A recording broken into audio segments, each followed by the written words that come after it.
What up, Buzz? You tapped in? Okay, Goose, you tapped in too? All right, Chicago, y'all tapped in? All right, boys, let's crack 'em. Feel like Mike in the fourth with the ball in my hands and I'm taking a shot. I'm the king in the madhouse on Madison, whether I make it or not. Now the crowd going crazy, they watching the play and I'm watching the clock. Got my shot in the air and the buzzer go off and I'm watching it drop. This team did things, MJ shot City 6 rings. D-Rose too big, too fast, too strong history. And we good on that, put Jilla on the track and we good on whack. 3, 2, 1, everybody say Bulls on tap. Bulls on tap. Our city pretty and gritty. Benny the bull in the crowd getting hyper and litty. Me, I'm so drippy, it's slippery, nothing offends me. Banners on banners, we winners. We got the stats in the news. Go and subscribe, hang out with Buzzy and Goose. Tapping with us, we the truth. Jilla just murdered the booth.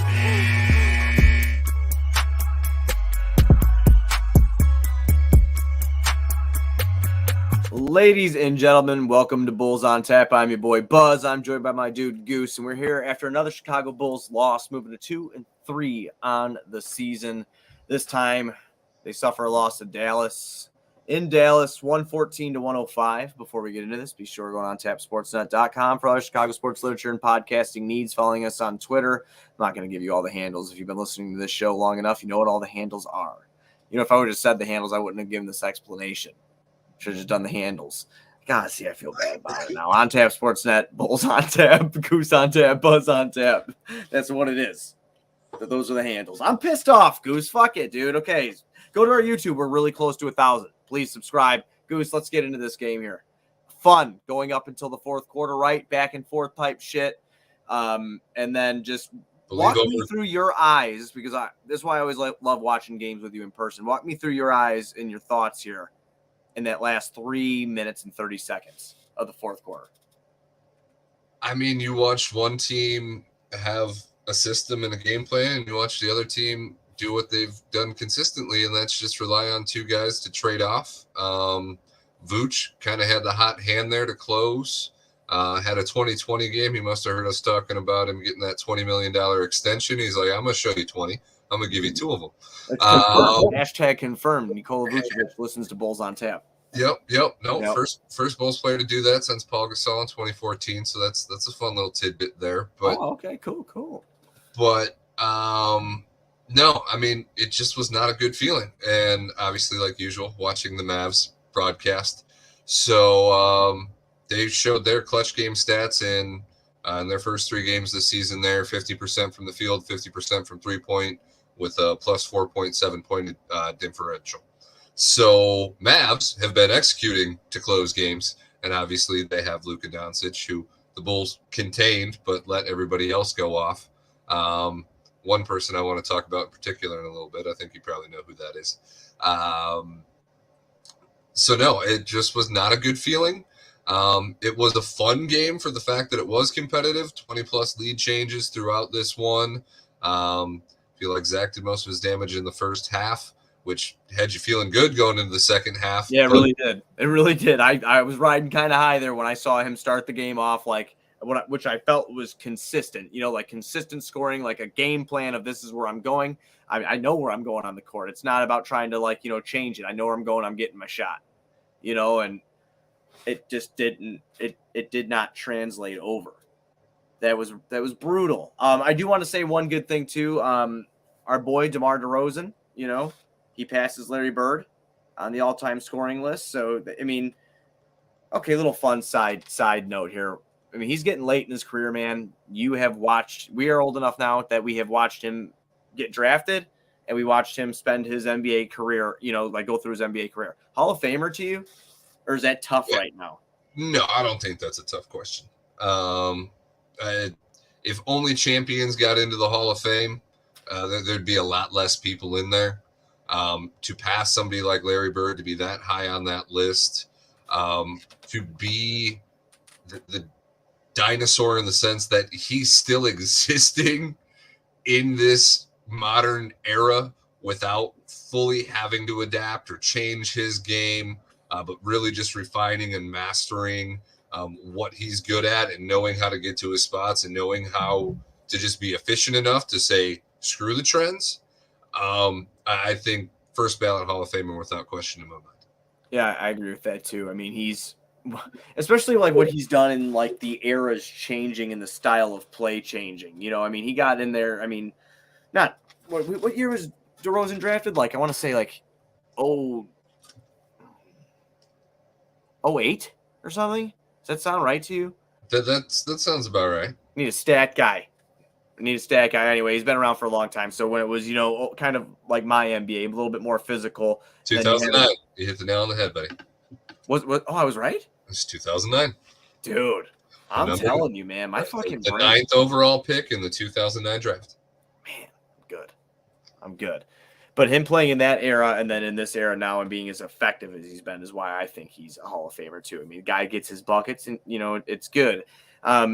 He went 5 for 13 tonight, 6 for 6 from the free throw line. He had 16 points, 7 assists, 1 steal, and 2 turnovers. DeMar wasn't super aggressive. He looked super irritated, I felt like, the whole game. A couple times I felt like you saw, if you were watching him, getting ready to lose his temper. I feel like DeMar was struggling a little bit there tonight. Assists-wise, he had 7 assists. He was team leading. Zach LaVine had 1. That is 2 assists total over his last 3 games. They need to get the ball in Zach's hand a little bit more if this is the case here, because when he was 25-5-5 in it, they were a little bit more effective. I don't really know what's going on here. So what do you think about this? I think Billy's got too many point guards to play with. He's trying to figure out that situation. He keeps hearing the Bulls need a true point guard. Everybody seems to be stuck on that for whatever reason. And a lot of that is because the Zach and DeMar show isn't really working with them being your initiators and your ball handlers. It's not leading to wins. It's not consistent enough. The ball doesn't move enough. But the issue is DeMar's really not an off-ball player. He's simply not. You pass him the ball and he's going to reset. He's going to take several dribbles and get to his spot, because to be off the ball in this era, you have to be behind the 3-point line. Right. And a couple of the threes that he took tonight, he did not look comfortable. I feel when he gets the opportunity to step into the shot, that he feels quite a bit more comfortable and in rhythm from 3. But when he's buried in these corners and he doesn't have room to move and kind of get that feel for his jumper, he looks very uncomfortable. So taking the ball out of DeMar's hands isn't really an option. It's similar to James Harden minus the 3-point shot. I was going to ask you about the nightmare that is. What did you think about that? I didn't mean to get into a side conversation, but you said it, and I was like, it beamed in my head immediately. Do you think the Clippers are going to win the championship? No. Me too. I don't think they're going to fucking win. Everybody's so happy about it. I'm like, what are you happy about? I'm happy that these dominoes are finally falling, and that teams are proving that you can make trades this early in the season, regardless of the caliber of the trade. Right. Obviously, Harden had been trying to force his way out the whole offseason for the most part. Called out Daryl Morey. Apparently, Daryl Morey apparently was just holding on to make sure that he showed up to camp to be like, all right, cool. I win. See you later. Right. But no, I mean, I don't think the Clippers win the ship. The health concerns between all 3 of their big players. It's fun. It's exciting. It is. It's like the Brooklyn Nets with Garnett and Pierce, and it's like one last hurrah that's just going to fall short. Exactly. It's fun, but it's not going to result in anything substantial. I'm sorry, my ADD kicked that side question in. No, you're good. You're good. Talk about him being a point guard. Yeah, so that's the trick all around with DeMar, and it's why we got a point guard playing power forward, because DeMar's playing point guard. Right. So Billy, as much as we've actually turned the page on Billy a little bit here in the negative sense, that we're kind of at the end of our Billy rope, because he doesn't seem to have the answers for this roster. And right. If you're going to ride out this roster, you got to find somebody who has answers for it. And after 3 years, we're seeing a lot of the exact same stuff. Continuity is not a factor in this equation. It's not resulting in good coach-player chemistry and ideas. And, evolving offense. And as Michael pointed out earlier in our show, the Bulls' defense is literally to let the opposing team shoot threes and hope that they miss. And that was the case last year too. And it's why it was so bizarre that we found ourselves in so high in defensive rating and all these defensive stats, because really that was the Bulls' strategy last year too. And the nights that teams hit the three, we lost by 30 points. And the nights that they didn't, we out-efficiented them in the mid-range with DeMar and Vooch in the post. So it's just – it's the same song and dance, a different night. It was fun. You ride this roster out with, your pieces, or you ride it out or you ride the franchise out with Billy, right? What do you do? I mean, as is that a good point? Billy just got an extension, Arturas and Mark got extensions. So, right. Like, you can trade players. You can't trade the coach and not, just not pay him. And if you think fucking Reinsdorf's he's going to pay two coaches at one time. Well, we've got a history of paying a lot of coaches to go away. One of them was Jim Boylan, so he was cheap as shit. Yeah. So that one was easy. But, Tibbs and Fred weren't so easy to buy out and send away. So they're probably still counting that money. That money doesn't send you into the luxury tax, though. So that might play a factor. That's very, very true. All right, let's talk some stats here over the game. 23 points for Levine, 5 boards, 1 assist, 7 points for Kobe White. He was +5 tonight. He had 7 points, 3 assists, 2 boards. He only took 6 shots. I don't like Kobe starting and only taking 6 shots. It bothers me. I feel like I can get way more than 6 shots. See, and a lot of that is why we touched on in the offseason, as much as we want Kobe to start, that 6th man role, that opportunity away from these ball-dominant guys who need the shots and are going to take all the shots, possibly is the better fit for him and for this team. I definitely think it's the better fit for the team watching him start. This is my way too early bullshit. Well, but to go with it, as much as we're going to somewhat laugh about it, Patrick Williams had a goose egg again tonight. So the second time in 3 games. That's the second time in 3 games. And miss me, don't even, because I've been going through it on Twitter. I'm getting fucking pissed off right now. Oh, my God. Like, listen, man. Listen. I don't know why people get so like, is this guy going to go hand you millions of dollars for carrying that flag for him? I don't understand. Like, it's okay to criticize. I want him to be good, too. If he's good, he will be on the wall. He'll be on the buzz wall, okay? Of all-time respect, that is the buzz wall. He'll be on it. I don't understand why it's bad to say that he's bad. Not good. I'm losing it, dude. I'm losing it.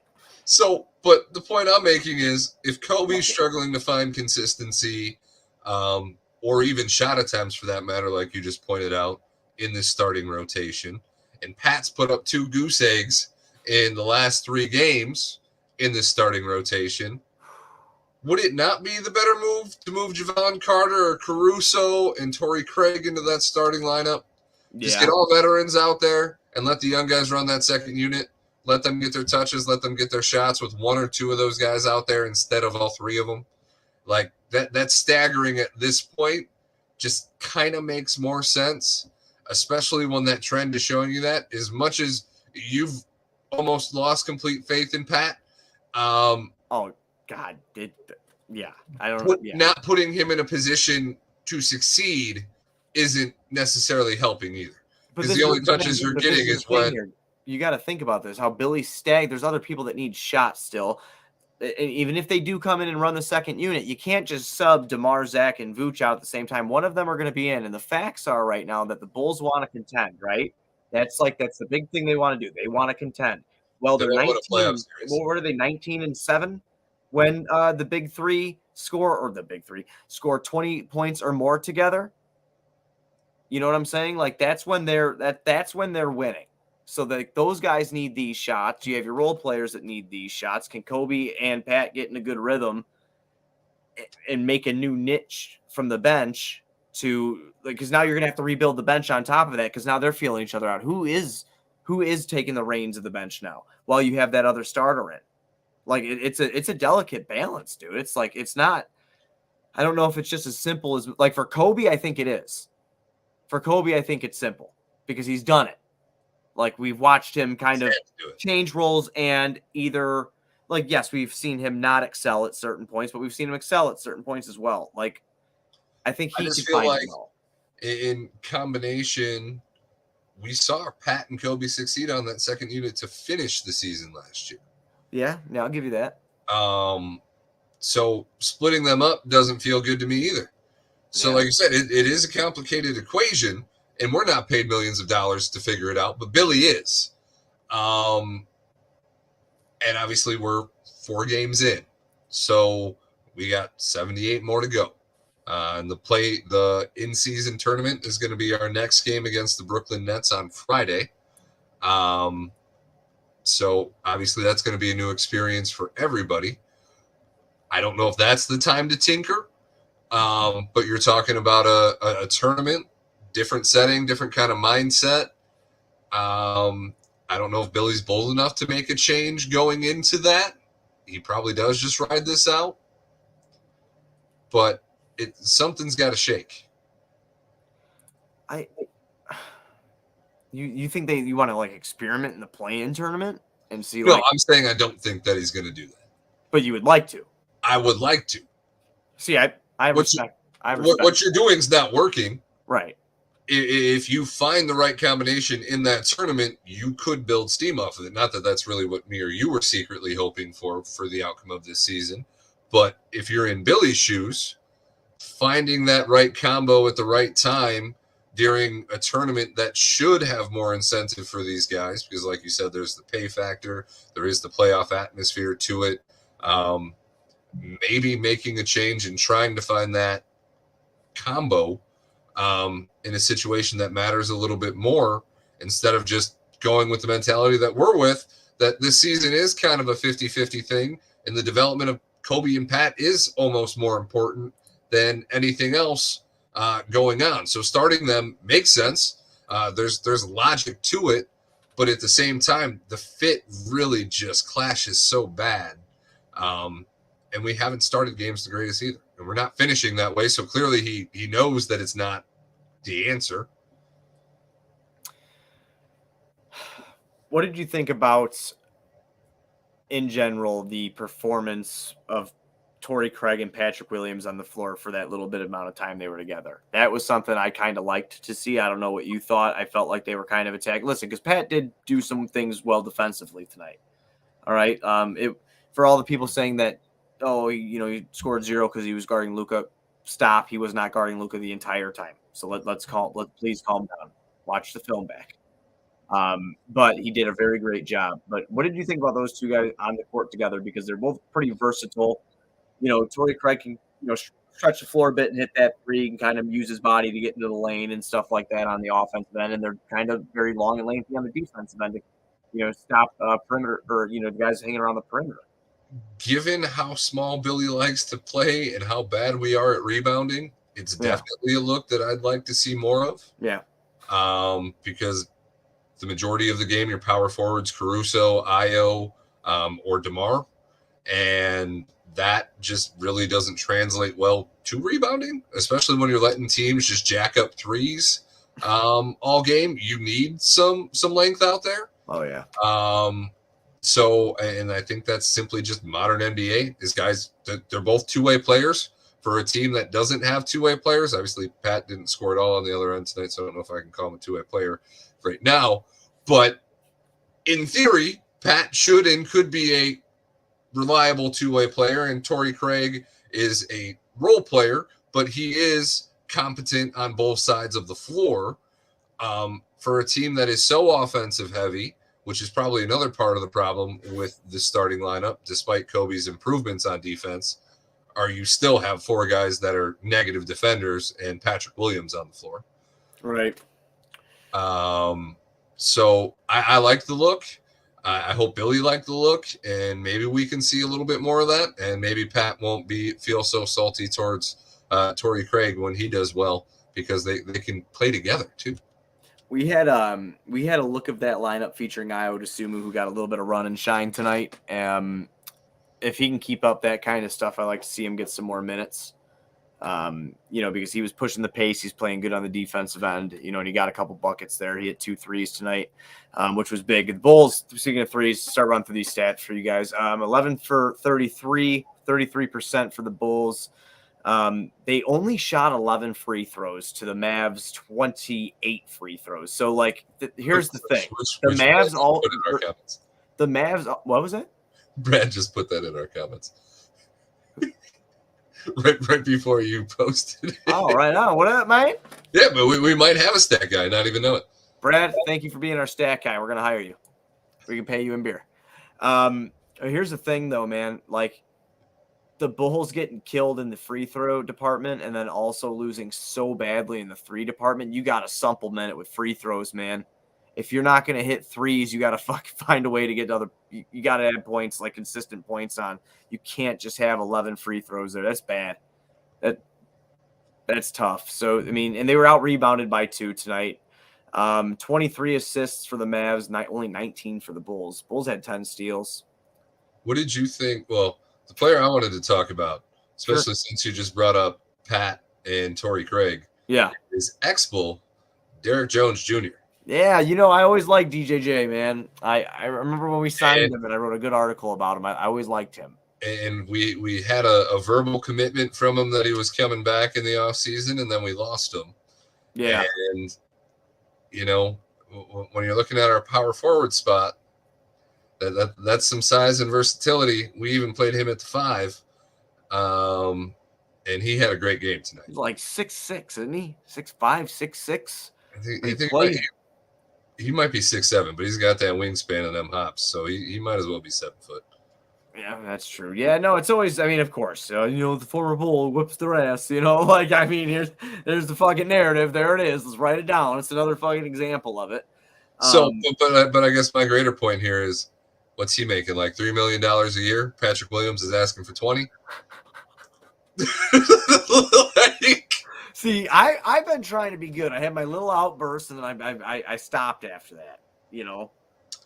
I'm just saying. If you can let a guy like that walk when he was only looking for under $5 million a year, what do you do with Patrick Williams? You can't hold on to that number 4 pick for too long, and he's only 22. He's only 23. He's only 24. Oh shit! Now he's older than Chris Dunn was when he got drafted. What the fuck do we do?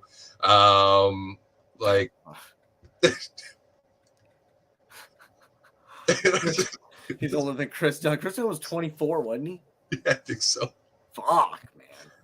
I think somehow he redshirted in college and still made it through 4 more years. That's gnarly. That's some gnarly stuff.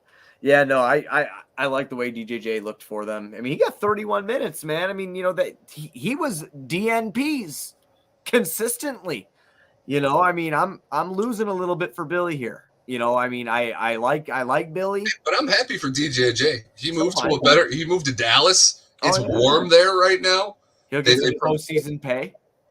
Yep.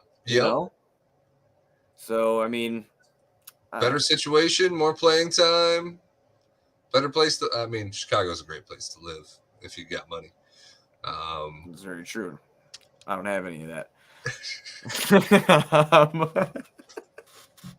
Because dude, if I was rich, you know what I would do if I was rich? Live in the middle of nowhere somewhere. If I was rich, I'd convince Jerry to sell me the Bulls. I do that too. I'd buy the Bulls. But I'd still live in the middle of nowhere too. Yeah, me too. But I'd own the fucking Bulls. And I'd just take my helicopter to the United Center and the Advocate Center to come lay down the law every now and then. See, that's good shit. We have a plan. We got to get rich so we can buy them. All right. Well, I do have one thing too. Kyrie Irving missing this game was a very good opportunity for the Bulls to fucking, to really, like you said, I'd say steal one, but from what I heard on the broadcast, the Mavs were 1-7. The Bulls were 6-7 against the Mavs in their last 7 appearances, and last year I believe it was 2-3, 2-1. The Bulls had only lost 1 game to the Mavs last year. So for whatever reason, since Luka has come to the league, the Bulls have played him fairly well. Oh, good. Damn. Well, that's a fun fact. Maybe he gets nervous. Yeah. Maybe he wanted to be in Chicago and he just likes taking it easy on us. Man, I'll never forget that draft party when that MMA fighter from, I don't think he was from Slovenia. That dude who was standing next to us? And his name was Luca, and we're like, yeah, Luca. This is happening. It's a sign. Yeah. We're getting him. And then we got Wendell Carter Jr. My God, man. I'll tell you, it's fucked. It's hard. It's hard out here, man. I'm sitting here trying to fucking talk about a loss and be like, and it's pain like that also makes me not want to tank. Because, yeah, that hurts too.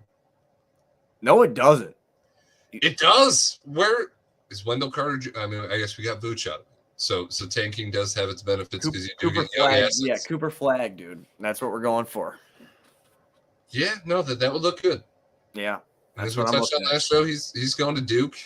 You know what better to follow that up than the best brand in the NBA, the Chicago Bulls, the house that the GOAT built. You know, I think it might be our time.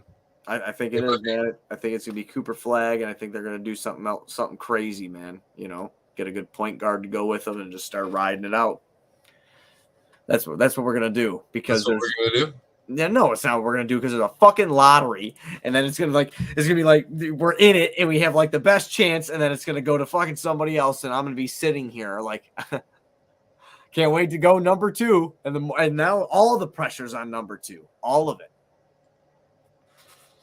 And you know who they fucking take? LaMarcus Aldridge, you get all over again, something like that. Like trade for. He had a decent career until they traded him.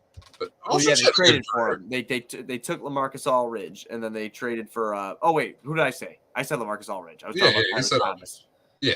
The whole switch. But yeah, dude, that's what they're gonna end up fucking doing. They're gonna fuck us. Dude, I'm miserable. Like, look at this, Goose. We're gonna get killed all year. It was a fun game tonight, though, Buzz, until the last 3 minutes. Yeah, but then we start talking about it, I get sad.